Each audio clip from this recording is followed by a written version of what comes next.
In this series, we explain multiple concepts, processes, and terms that may not make sense to anyone not aware of the basics of the Montessori method.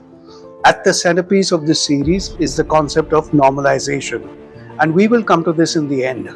To begin with, we explain the factors or players that together lead to this state of normalization, and let's kick off with prepared environment.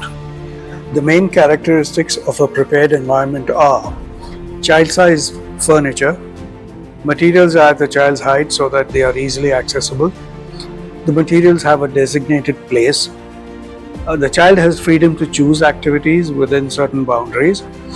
Materials are aligned to the child's developmental stages. Independence is encouraged.